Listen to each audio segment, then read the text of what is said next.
Hello दोस्तों, स्वागत है आप सभी का आज की इस वीडियो में। तो आपका IBPS PO मेंस 2025 का भी एग्जाम आपका ओवर हो गया है और यहाँ पे अब बात आती है कि क्या हम इंटरव्यू के लिए शॉर्टलिस्ट हो पाएंगे या फिर नहीं हो पाएंगे। तो दोस्तों यहाँ पे बात सिर्फ ये नहीं है कि आपको कट ऑफ क्लियर करनी है, बात यहाँ पे ये भी है कि आपने कितना अच्छा स्कोर किया है, ताकि एट द एंड जो फाइनल लिस्ट आपकी तैयार होती है, हेल्प ऑफ मेंस के मार्क्स विद इंटरव्यू मार्क्स, है ना, इन दोनों के मार्क्स आपके ऐड होते हैं। तो फाइनल लिस्ट में आपका नाम आने के लिए अभी मेंस के एग्जाम में आपने अच्छा स्कोर करना है, राइट। तो पहले हमारा टारगेट यही रहता है कि हम मेंस में सिर्फ कट ऑफ पे ध्यान ना दें, हम मेंस में अच्छा स्कोर करें ताकि हमारा एक फाइनल सिलेक्शन में नाम जो है वो हमारे चांसेस बढ़ जाए। ठीक है, तो ये चीज समझनी बहुत ज्यादा जरूरी है। आप जब पहले के कट ऑफ्स भी देखोगे, आपको ये अंदाजा रख के चलना है कि उससे 10-15 क्वेश्चन, 10-15 मार्क्स आपके ऊपर ही हो, क्योंकि यही आपके चांसेस बढ़ाता है जब आपका फाइनल लिस्ट में नाम हो, क्योंकि एट द एंड वही हमारे लिए इंपॉर्टेंट है, राइट। तो यहां पे से अभी आपका इंटरव्यू में आप शॉर्ट लिस्ट होते हो नहीं होते हो डिपेंड करता है, राइट। तो अभी इस साल कट ऑफ कितना जाएगा वो हम यहाँ पे एक पॉसिबल नंबर देख सकते हैं, हम पॉसिबल नंबर सोच सकते हैं बेस्ड ऑन जो आपकी इस बार का एग्जाम का लेवल रहा था उस पर। ठीक है, इस बार बच्चों ने कैसा पेपर किया है और मतलब पहले के जो ईयर्स में आपके प्रीवियस ईयर में कैसे कट ऑफ रही है IBPS PO मेंस के अंदर, ये सारी चीजों पे डिपेंड करता है। यहाँ पे से कुछ बच्चे ऐसे भी होंगे जो सेक्शनल कट ऑफ को आराम से क्लियर कर देते हैं, कुछ बच्चे ऐसे भी होंगे जिन्होंने ओवरऑल तो बहुत अच्छा किया बट किसी न किसी एक सेक्शन में वो चूक गए, राइट। तो ऐसा भी यहाँ पे हमारा होता है। तो वन बाय वन हम यहाँ पे जानेंगे कि पहले इस बार का पेपर आपका कैसा आया था, क्योंकि इस बार का लेवल जानना बहुत ज्यादा जरूरी है, जिसके हिसाब से हम ये समझ पाए कि जो आपकी कट ऑफ होगी वो किस हिसाब से जाएगी, मतलब अराउंड कहां तक हम उसको समझ सकते हैं, ताकि हम ये सोच पाए कि चलो थोड़ा इंटरव्यू तक हमारा नाम आ सकता है और हम इस एग्जाम को एक फाइनल लिस्ट तक अपना नाम देख सकते हैं। ठीक है, तो वन बाय वन यहाँ पे फैकल्टी से जानेंगे। मेरे साथ विष्णु सर भी है, मेरे साथ नरवीर सर भी हैं, कि इस बार का एग्जाम यहाँ पे कैसा हुआ था। सो स्टार्टिंग विद क्वांट्स हम यहाँ पे जानेंगे कि 2025 में मेंस का पेपर आप लोगों का कैसा आया हुआ है। नमस्कार दोस्तों, तो 2025 यानी आज आपका जो IBPS PO मेंस का पेपर हुआ है, अगर मैं क्वांटिटेटिव एप्टीट्यूड सेक्शन की बात करूं तो ये पहले के सालों के मुकाबले में, चाहे हमने 2023 का पेपर देखा या 2024 का पेपर देखा, तो सिमिलर उसी लाइन पे पेपर है। ठीक है, ऐसा मतलब डुएबल पेपर है। एक उम्मीद हमारी ये रहती है कि मेंस में अनएक्सपेक्टेड चीजें मिलेंगी, लेंदी होगा, तो वैसा कुछ देखने को नहीं मिला। मतलब ज्यादातर हमें न्यू टाइप्स नहीं, कोई भी न्यू टाइप्स नहीं थी। कोई ऐसा नहीं था कि यार ये चीजें हम सोच के ही नहीं गए थे पेपर में और वो मिल गई हो। और ये पेपर जिन लोगों ने दिया उन्हें मालूम भी होगा, जैसे 2 मार्कर क्वेश्चन 15 थे DI में, डाटा इंटरप्रिटेशन एनालिसिस वाले पार्ट में, जिसमें quadratic equation Q1 Q2 Q3 3 मतलब क्वांटिटी के टाइप में सिंपल इक्वेशन है। आप सोचो यार कितनी भी मुश्किल हो, रूट तो निकाल ही सकते हो ना आप। तो 5 क्वेश्चन और 2 मार्कर, तो टाइम टेकिंग तो होगा नो डाउट, बट डुएबल है ना। हाँ। उसके बाद फिर जैसे DI है, तो एक DI arithmetic profit and loss पे है जो सिंपल है, एक मार्कर वाला। एक DI नॉर्मल सिंगल चार्ट पे है, पाई चार्ट पे आसान है। एक DI आपका डबल पाई चार्ट पे है, थोड़ा लेंथी है, मुश्किल है। एक आपका कैलकुलेट है, थोड़ा मुश्किल है। नंबर सीरीज के 3 सवाल है, डबल सीरीज है और साथ में वेरिएबल भी डाले हुए थे। मुश्किल नहीं है, वो बनाए जा सकते हैं अगर आपने उस लेवल पे एफर्ट डाला होगा। और इसके बाद अगर मैं बात करूं, जैसे अर्थमेटिक के क्वेश्चन में कोई फालतू के वेरिएबल, फालतू के फिलर टाइप, मल्टीपल मतलब पैराग्राफ फिलर टाइप ऐसा सर नहीं था इस बार। अर्थमेटिक के क्वेश्चन सिंपल है, हालांकि 6-7 क्वेश्चन ही है, बट वो सिंपल है। मतलब कोई भी बच्चा जिसने एफर्ट डाला होगा, वाइजली थोड़ा टाइम का यूज किया होगा, तो वो कर सकता था। ओके, तो मतलब हम इस बार बोल सकते हैं कि क्वांट्स भी डुएबल लाइन पे ही था, मतलब बच्चा कर सकता है। लेंथी है, समय आपको लगेगा, बट आप इतने निकाल पाओगे कि कट ऑफ तो क्लियर हो जाएगी। हाँ, बहुत आराम से। लेकिन वही है कि यार मेंस है, फिर ऐसा ये कोई प्री का एग्जाम थोड़ा है कि हर कोई बैठ जाएगा। अगर आप प्री क्लियर करके आए हो और मेंस का आपने प्रॉपरली प्रीवियस पेपर का एनालिसिस किया है, तब इतना तो आप पढ़ के गए ही होंगे कि यार ये चीजें कर पाए। हालांकि किसी बच्चे की स्पीड में कमी रहेगी होगी, किसी का कुछ, वो चलता रहता है। लेकिन ऐसा नहीं था कि मेहनती बच्चा रुक जाएगा, ये वो वाला पेपर नहीं है। ओके सर, ठीक है। सो दोस्तों, आई थिंक हमने क्वांट्स के बारे में पूरी बात कर ही ली है यहाँ पे, तो आप समझ गए हो कि इस बार जो पेपर आपका आया हुआ है पुराने सालों से डुएबल आया हुआ है। और अगर आपने मेहनत की, देखो ये सिर्फ मेहनत वाले बच्चों का, क्योंकि हम लोग सोच के चलते हैं प्रीलिम्स का हिसाब हमारे मन में होता है, क्योंकि सर इस बार मतलब बच्चे क्या करते हैं, प्रीलिम्स प्रैक्टिस करते हैं, उन्हें लगता है सब कुछ जल्दी हो जाएगा। नहीं, समय आपको लगता है चीजों को सॉल्व करने में एग्जाम में भी, राइट। और उसी लेवल के क्वेश्चंस आपके आते हैं, तो आपको समय जरूर लगा होगा, बट आपने इतने क्वेश्चन निकाल लिए होंगे कि आप कट ऑफ इजीली क्लियर कर पाओ सेक्शन, और आपके ओवरऑल मार्क्स में भी वो थोड़ा सा मतलब आपको हेल्प करेगा। दूसरा जीए की बात करें, जीए थोड़ा सा मतलब बच्चों को लगा है मॉडरेट लेवल पे। आमतौर पे क्या होता है कि लास्ट के महीने से ज्यादा चीजें आती हैं, तो बच्चा अगर अक्टूबर में पेपर हो रहा है तो अगस्त और सितंबर बहुत अच्छे से पढ़ के गया होगा, बट अगस्त सितंबर से कम क्वेश्चन है, जून जुलाई से ज्यादा क्वेश्चन है। दूसरा, आरबीआई के सर्कुलर्स पे बहुत सवाल है, 2 मार्कर मोस्टली क्वेश्चन आरबीआई के सर्कुलर पे हैं, और वो स्टेटमेंट वाले हैं। तो क्वांट अगर डुएबल है, मुझे लगता है रीजनिंग भी डुएबल है, तो जीए थोड़ा मुश्किल था। ठीक है, जीए मुश्किल है। और मतलब अगर यार पिछले 8-9 महीने बहुत अच्छे ढंग से प्रिपेयर कर रखी हैं सारे आरबीआई के नोटिफिकेशन, सर्कुलर और करंट वाले सारे, फिर तो आसान लगेगा। अदरवाइज जो सिर्फ लास्ट के भरोसे रहा उनके लिए थोड़ा सा मुश्किल वाला पार्ट था। ओके, तो हम ये बोल सकते हैं कि आपका जो जून जुलाई का मंथ है वहां से भी क्वेश्चंस आपके ज्यादातर आए हैं, जैसे सर ने बताया ही। जैसे अभी आपका अक्टूबर में एग्जाम है, तो हम लोग एक्सपेक्ट कर रहे होते हैं कि चलो सितंबर का सबसे ज्यादा आपको न्यूज पूछी जाएगी। और आप लोगों के एग्जाम में वैसे पहले ही लिखा गया था कि आरबीआई सर्कुलर्स पे भी इस बार बात होगी, ये आपके उसमें कहा गया था। ठीक है, तो स्टेटमेंट टाइप अच्छे खासे क्वेश्चन है। तो जीए भाई आप लोगों को एक अच्छे लेवल तक ही तैयार करना है, सिर्फ आप सिंगल लाइनर नहीं पढ़ के जा सकते हो। आप लोगों को एक प्रॉपर न्यूज का पता होना चाहिए, करंट अफेयर जो आपके जितने भी इंपॉर्टेंट चीजें हैं जो हो रही हैं अभी, उसके बारे में थोड़ा सा आपको मतलब ज्यादा नॉलेज रखनी पड़ेगी। तो मतलब सर जीए में आप कुछ और बोलना चाहते हैं इसमें? नहीं, पेपर मतलब ये सेशन उन बच्चों के लिए भी है जो आगे प्रिपेयर कर रहे हैं दूसरे एग्जाम्स के लिए। जीए का लेवल भी बढ़ रहा है धीरे धीरे, और जीए में जो कहते हैं ना, एक तरीके से एरिया भी बढ़ रहा है। पहले करंट इश्यूज पे सिंगल लाइनर आसान सवाल आ जाते थे, आरबीआई के सर्कुलर, आगे हो सकता है रिपोर्ट, स्कीम, इन पे भी अच्छे खासे क्वेश्चन पूछेगा। और सिर्फ 2-3 महीने नहीं, पिछले 6 महीने तक कहानी चली गई है। मतलब मई से भी क्वेश्चन है, जून से भी है, जून जुलाई से ज्यादा है, अगस्त सितंबर अक्टूबर, तो 6 महीने हो गए, बहुत इंपॉर्टेंट। तो मतलब इसमें एक सीखने को आपको यही मिलता है कि जीए जितना भी आप कवर कर रहे हो उसको रिवाइज बहुत इंपॉर्टेंट है आप लोगों के लिए। आप लोग ये भूल जाते हो, हम लोग ज्यादा से ज्यादा करने में चले जाते हैं ना, तो आप लोगों को रिवाइज उतना ही करना है, रिटेंशन रेट अपना बढ़ाना है जीए के अंदर। ठीक है, तो जितना भी आप कवर कर रहे हो उसे बहुत क्वालिटी वाइज आपको कवर करना होता है। तो सर आपको कोई मतलब क्वांट्स एंड जीए का लास्ट आप कुछ बताना चाहते हैं कि स्टूडेंट जो नेक्स्ट ईयर के लिए प्रिपेयर कर रहे हैं? ये वीडियो हमारी एक एक्सपेक्टेड कट ऑफ कितनी जा सकती है उस पर एक वीडियो है, लेकिन ये प्रॉपर एनालिसिस करना बहुत जरूरी है। पिछले सालों के मुकाबले में क्वांट डुएबल है। ठीक है, जीए थोड़ा मुश्किल है, तो इक्वल हो जाता है दोनों तरफ से कहानी। तो यहाँ पे इंग्लिश वाले सेक्शन के लिए नरवीर सर को बुला लेते हैं। आ जाओ मैम, आप भी आ जाओ। तो नरवीर सर, इंग्लिश वाले सेक्शन में अगर पहले ऑब्जेक्टिव की बात करें फिर डिस्क्रिप्टिव की बात करें, डिस्क्रिप्टिव में पैटर्न भी चेंज हुआ है, तो कैसा रहा सर पूरा एग्जाम?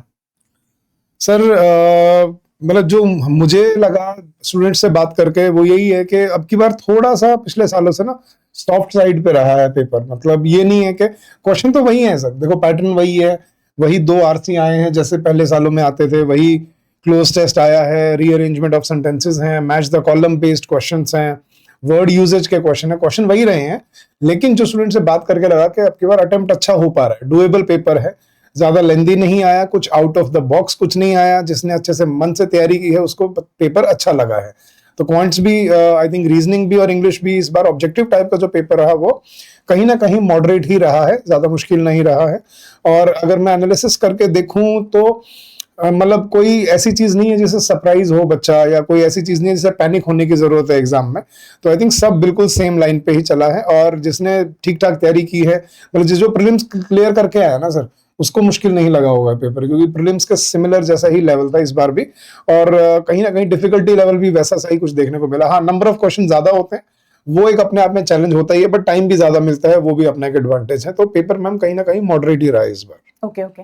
तो सर हम बात करें ओवरऑल, अगर रीजनिंग की भी मैं बात करूं तो रीजनिंग का भी आपका डुएबल लाइन पे आया, मतलब आप बना सकते हो क्वेश्चंस, ऐसा है नहीं कि आपको देखते ही छोड़ने का मन करे, कुछ कुछ क्वेश्चन थे बट डुएबल है। तो रीजनिंग और सारी ही चीजें अभी आपको दिख रही है कि इस बार का पेपर जो है वो डुएबल लाइंस पर आया है। अभी इससे पहले हमारा एसबीआई पीओ भी हुआ था तो वो भी आपका ठीक ही पेपर आया था। तो आई थिंक अभी हम एक्सपेक्ट कर सकते हैं कि जो कट ऑफ है वो आपकी उसी हिसाब से भी रहेंगी। ठीक है, तो अब हम यहाँ पे 1 by 1 जान लेते हैं कि चीजों के आगे क्या है यहाँ पे। ठीक है, तो ये हम सबसे पहले 2023 का सेक्शनल कट ऑफ पे बात करेंगे क्योंकि आपकी सेक्शनल कट ऑफ भी इंपॉर्टेंट है, ये चीज आप समझिएगा।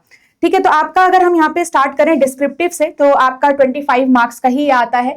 तो यहाँ पे जो आपका SC ST OBC और PWD कैटेगरी है उसमें 8.75 आपकी कट ऑफ गई है एंड 10 आपके यहाँ पे आपका जनरल और EWS का आपका गया है कट ऑफ। ठीक है, अगर जनरल अवेयरनेस की यहाँ पे बात करें तो आपका 1.5 कट ऑफ गई है बाकी कैटेगरीज की, और जनरल एंड EWS की जो कट ऑफ है आपकी 3.5 गई थी 2023 के अंदर।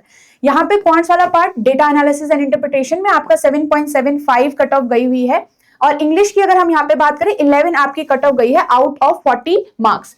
नेक्स्ट रीजनिंग की बात करें तो 60 जो आपका मार्क्स का है इसमें आपका 3.5 जो है जनरल EWS की, बाकी आपके 1.5। तो मतलब हम मैक्सिमम लिमिट भी अगर हम देखें तो मैक्सिमम लिमिट हमारी ये है, पर ये आपका ओवरऑल नहीं बना रहा है, ये तो हमारी एक सेक्शनल कट ऑफ है। इतना तो हमें कट ऑफ को क्लियर करना आसान होना चाहिए अगर हम फाइनल के लिए टारगेट कर रहे हैं, क्योंकि यहां से हमें मार्क्स ज्यादा निकालने हैं।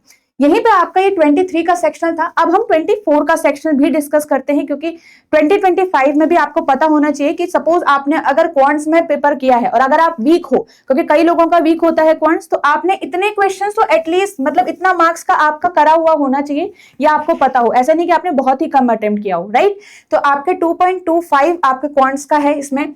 ठीक है, EWS और जनरल कैटेगरी का, बाकी कैटेगरीज का आपका यहाँ पे ओनली 1 मार्क है। डिस्क्रिप्टिव का आपका 8.75 अगेन सेम बाकी कैटेगरीज के लिए, और 10 आपके पास यहाँ पे EWS and general category. English के लिए आपका यहाँ पे 7.75 आपका इस बार आया है EWS और जनरल कैटेगरी, और बाकी आपका 4.75। अगर हम जे की बात करें तो जे में आपके पास यहाँ पे सिर्फ 2, मतलब आप बोल सकते हो जनरल और EWS का आपका 2 कट ऑफ आया हुआ है, और रीजनिंग का आपका 5.75 आपका कट ऑफ रहा है। तो ये इस बार का आपका रह सकता है। और यहाँ पे अगर हम बात करें 2025 के लिए सेक्शनल कट ऑफ का, तो सेक्शनल कट ऑफ भी यहाँ पे आपको बहुत ज्यादा चेंजेस नहीं मिलेंगे, जैसा आप देख सकते हो अभी 23 और 24 के हिसाब से ही। ठीक है, अब आपकी कट ऑफ जो जाएगी वो पूरे ओवरऑल कट ऑफ जाएगी, यहाँ पे कोई स्टेट वाइज तो है नहीं, कैटेगरी वाइज कट ऑफ जाएगी एंड ओवरऑल कट ऑफ जाएगी। तो इतना ही आप लोग ये समझ के रखिए कि आपका जीए थोड़ा सा इसमें मॉडरेट लेवल ही आया था क्योंकि इस बार थोड़ा चीजें ऐड भी हुई हैं।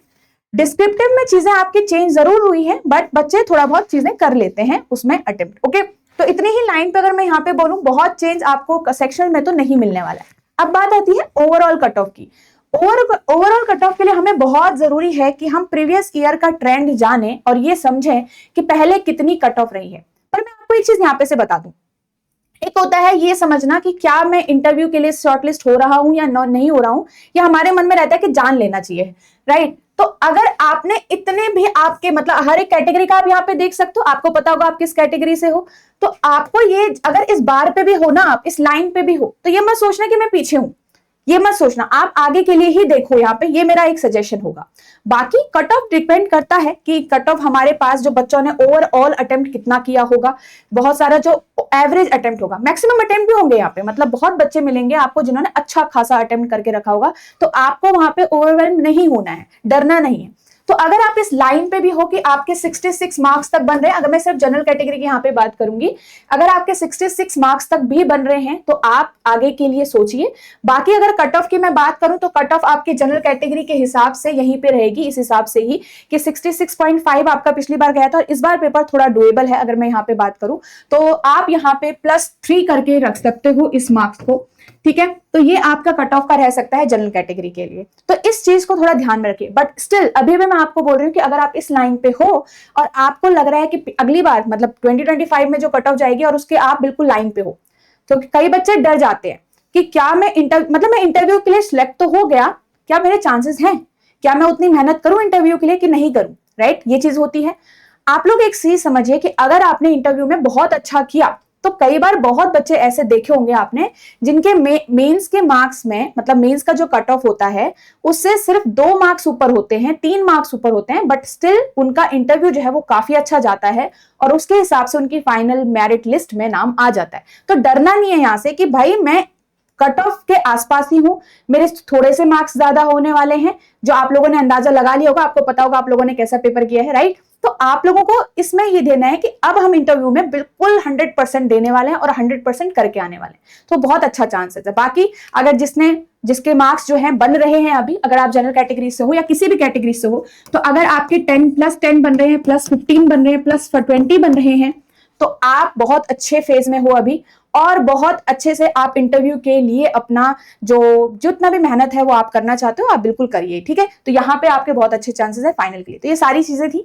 आई होप आपको यहाँ पे से थोड़ा सा कॉन्फिडेंस मिला होगा, थोड़ा सा ये जान पाए होंगे आप कि ओवरऑल जो कट ऑफ भी है वो हमारी जो अभी मेंस के लिए हिसाब से वो कितनी जा सकती है, ठीक है। धीरे धीरे आप देख रहे होंगे कट ऑफ का जो बार है वो डिक्रीज हुआ भी है हर साल में, बट आपका 2023 के बाद 24 में कट ऑफ थोड़ा बढ़ी है एंड आई थिंक कि इस बार भी थोड़ा सा आपका +3 के हिसाब से बढ़ेगा। ओके, तो ये चीज आप ध्यान में रखिएगा एंड आई होप ये वीडियो आपको हेल्प करेगा। जो भी बच्चे इंटरव्यू के लिए जो भी आपका शॉर्टलिस्ट होंगे और प्रिपरेशन करने वाले हैं या फिर नेक्स्ट एग्जाम के लिए, नेक्स्ट ईयर के लिए आप लोग प्रिपरेशन करने वाले हैं, तो ये वीडियो आपको एक ओवरव्यू देगा, एक आइडिया देगा कि कैसे सारा एग्जाम का यहाँ पे चलता है। Okay, so thank you so much guys and I hope आप बहुत अच्छे से यहाँ पे जो भी आपके एग्जाम और पेंडिंग है, अगर आपने किसी और का भी फॉर्म फिल किया हुआ है उसके लिए भी आपको बहुत अच्छे से यहाँ पे मेहनत करनी है।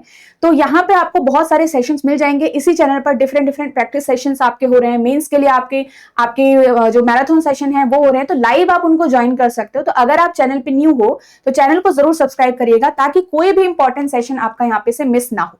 And if you are a student जो नेक्स्ट ईयर के लिए प्रिपेयर कर रहा है और जो सारे एग्जाम्स को टारगेट करने वाला है अगले साल, तो यहाँ पे आप एक चीज देख सकते हो कि ये आपके जो बैंकिंग महापैक है ये 6 एग्जाम्स को हेल्प करेगा आपको, मतलब सिर्फ एक के लिए नहीं 6। और अभी भी आपके पास यहाँ पे RRB का एग्जाम होगा, IBPS और SBI क्लर्क मेंस का एग्जाम होगा, तो यहाँ पे भी आपका हेल्प करेगा। जैसे आपके पास टॉपिक वाइज टेस्ट है, यहाँ पे क्वांट रीजनिंग इन इंग्लिश की वीडियोस हैं आपकी प्री से लेकर मेंस तक की, टॉपिक वाइज टेस्ट हैं आपके, करंट अफेयर्स आपके जब तक एग्जाम नहीं होता तब तक ये अपडेट आपके लिए होता रहेगा, ठीक है। MCQ भी है और कंपाइलेशन भी आपके पास है, डिस्क्रिप्टिव इंग्लिश का भी पूरा आपको मटेरियल मिलता है, कंप्यूटर क्लासेस का आपको पूरा मटेरियल यहाँ पे मिलता है, mini mock test, PO level, clerk level, full length mock test, previous year papers, interview guidance आपकी इसके अंदर, इस कोर्स के अंदर भी आपके इंटरव्यू गाइडेंस है। अगर आप इसको देखना चाहते हो तो you can consider it also. And then आपके पास मेंटोर सपोर्ट भी मिलता है कि कभी आपके लिए कोई भी आपको दिक्कत आती है, कोई डाउट आपको आता है, कोई चीज आपको यहाँ पे से प्रॉब्लम आती है, तो आपको कंप्लीटली एक मेंटोर सपोर्ट भी इस कोर्स के थ्रू आउट आपको मिलता रहता है, ठीक है। चलिए, तो ये सारी ही बातें हैं, इसमें आप एनरोल कर सकते हैं बहुत इजीली। इसी वीडियो के डिस्क्रिप्शन में आपको इस कोर्स का लिंक मिल जाएगा, या फिर आप edutap.in वेबसाइट विजिट कर सकते हो, या फिर आप edutap learning solutions app download करके भी इसमें आप एनरोल कर सकते हो, ठीक है। So thank you so much everyone and all the best.